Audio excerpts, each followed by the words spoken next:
भंडारा शहरामध्ये भंडारा नगर परिषदेच्या नळाद्वारे येणाऱ्या घाण पाण्यामुळे शहरातील नागरिकांच्या जीवाला धोका। भंडारा शहरामध्ये नगर परिषदेच्या नळाद्वारे येणाऱ्या घाण पाण्यामुळे शहरातील नागरिकांच्या जीवाला धोका निर्माण होत असून या घाण पाण्यापासून नागरिकांना मोठे आजार होण्याची शक्यता नाकारता येत नाही। सध्या गेल्या अनेक महिन्यांपासून संपूर्ण भंडारा शहरामध्ये भूमिगत गटार योजनेचे खोदकाम लहान मोठ्या सर्व रस्त्यांवर सुरू आहे। भूमिगत गटार योजनेचे खोदकाम करताना अनेक जागी पाईपलाईन नुकसान झाल्याचं चित्र आढळून आलंय। भूमिगत गटार योजनेचे खोदकाम करताना अनेक जागी पाईपलाईनचे नुकसान झाल्याचं चित्र आढळून आलंय। सरकारी नळाचे पाईपलाईनला झालेल्या नुकसान यामुळे नळामधून घाण पाणी येण्याचा मागचा हेही एक मोठं कारण। सरकारी नळाच्या पाईपलाईनला झालेलं नुकसान हे घाण पाणी येण्यामागचं एक मोठं कारण आहे। या सर्व समस्यांवर भंडारा शहरातील काँग्रेस इंटरचे अध्यक्ष धनराज साठवणे यांच्या नेतृत्वात भंडारा नगर परिषद मुख्याधिकारी यांना समस्यांवर निवेदन देऊन शहरातील नागरिकांना स्वच्छ पाणी देण्याची मागणी या निवेदनाद्वारे केली गेली। त्या दरम्यान मोठ्या संख्येत शहरातील नागरिक उपस्थित होते।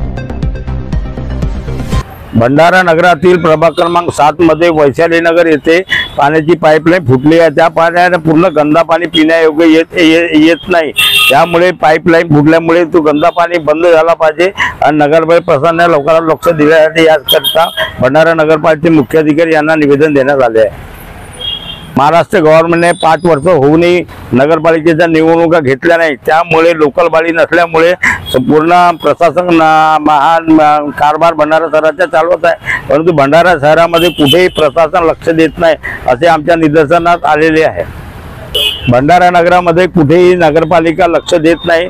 त्यामुळे लवकरात लवकर महाराष्ट्र गव्हर्नमेंटने निवडणुका घ्यायला पाहिजे, जेणेकरून लोकल बॉडी आल्यानंतर भंडारा शहराचा सुधार होईल। मी स्नेहा तरुण भावते, आमचा एरिया येतो प्रभाग क्रमांक 7 वैशाली नगर भंडारा। इथे रस्त्याचे जेव्हापासून गटर लाईनचे काम सुरू केले तेव्हापासून आमच्या जे रोजचं वापरण्याचं पाणी आहे नगर परिषद तर्फे जे येते नळाचं पाणी इतकं घाणेरडं येते, काळं पाणी येते की ते झाडाला सुद्धा आम्ही घालू शकत नाही।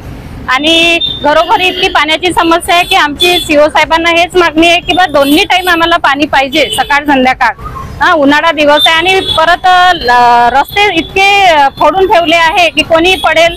आता तर पावसाळा सुरू होणार, नाल्या तर अशा तुडुंब भरून वाहणार, मग अजून पाण्याची समस्या राहणार। तर ही पाण्याची समस्या लवकरात लवकर सॉल्व्ह झाली पाहिजे म्हणून आम्ही निवेदन द्यायला आलो आहे। इथे पूर्तीसाठी खाम तलावाचं पाणी पूर्ण खाली गेलेलं आहे आणि एवढं उन्हाळा गेला ते त्या खाम तलावात पाणी नाही भरून राहिले। त्या टेंडरला 5 वर्षाचा टेंडर आहे का तो, त्याचं काय करते सीओ साहेब काय करतात? त्याला पाणी भरायला पाहिजे, तिथे लोकांना पाणी मिळत नाही प्यायला। त्यात तलावात पाणी असलं तर लोकांच्या बोरला पाणी जाते, ही यांना समजत नाही का? ही मोठी तीव्र इच्छा आहे। भोगराबादला पाणी गेलेलं आहे म्हणजे लेवल पाण्याची एकदम खाली गेलेली आहे, खांब तलाव कोरडा पडलेला आहे। तर हा किती वर्ष राहणार आहे? आता राम आम्हालाच पाणी देणारच आहे, असं काही नाही, वरतूनच पाणी येणार आणखी, पण त्या खांब तलाव भरलं पाहिजे ना।